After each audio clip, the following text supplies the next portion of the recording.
বিরামপুরে SSC পরীক্ষা বাংলা দ্বিতীয় পত্র পরীক্ষার মধ্য দিয়ে শেষ হলো। রিপোর্টার বাংলা টিভির ডেস্ক রিপোর্ট। সারা দেশের ন্যায় একযোগে দিনাজপুরের বিরামপুর উপজেলায় অনুষ্ঠিত 2025 সালের এসএসসি পরীক্ষা শান্তিপূর্ণ ও সুষ্ঠু পরিবেশে সুসম্পন্ন হয়েছে। উপজেলা মাধ্যমিক শিক্ষা অফিসার মোহাম্মদ শমশের আলী মণ্ডল রিপোর্টার বাংলা টিভিকে বলেন, বিরামপুর উপজেলায় সব মিলিয়ে 2547 জন পরীক্ষার্থী এবছর এসএসসি পরীক্ষায় অংশগ্রহণ করেছে। 7 জন বহিষ্কৃত হন। 6টি কেন্দ্রের মধ্যে পরীক্ষা অনুষ্ঠিত হয়। প্রশাসনের পক্ষ থেকে জানানো হয়েছে, পরীক্ষা সুষ্ঠুভাবে সম্পন্ন করতে আইন শৃঙ্খলা বাহিনী সর্বদা তৎপর ছিল।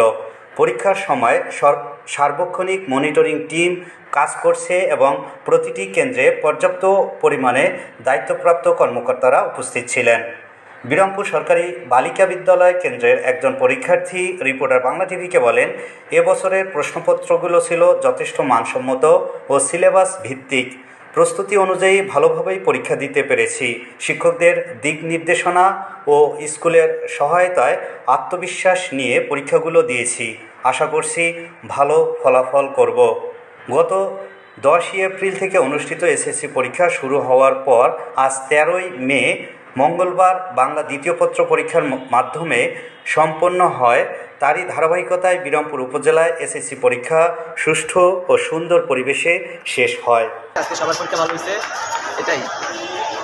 দাদা সায়েন্স না আর্টস? তোমার আর্টস। আর কি পরীক্ষা আছে তোমার? এই শেষ, আমাদের পর কাজ থেকে শেষ।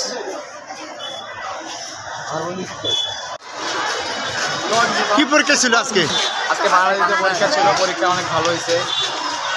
পরীক্ষা হ্যাঁ ভালো লাগতেছে। সকলের বিষয়ে বলো একটু, যারা সামনে বার এসএসসি পরীক্ষা দিবে তাদের জন্য একটু। মানে আসলে সেরকম কোনো ভালো পরীক্ষা শেষ কোন স্কুল বলো? কোন স্কুল? স্কুল থেকে পরীক্ষা কত তারিখ থেকে শুরু হয়েছিল? হ্যাঁ, তোমার সবকটি পরীক্ষা কিরকম হয়েছে বলো? তুমি সায়েন্স না? আজকে পরীক্ষা শেষ। আর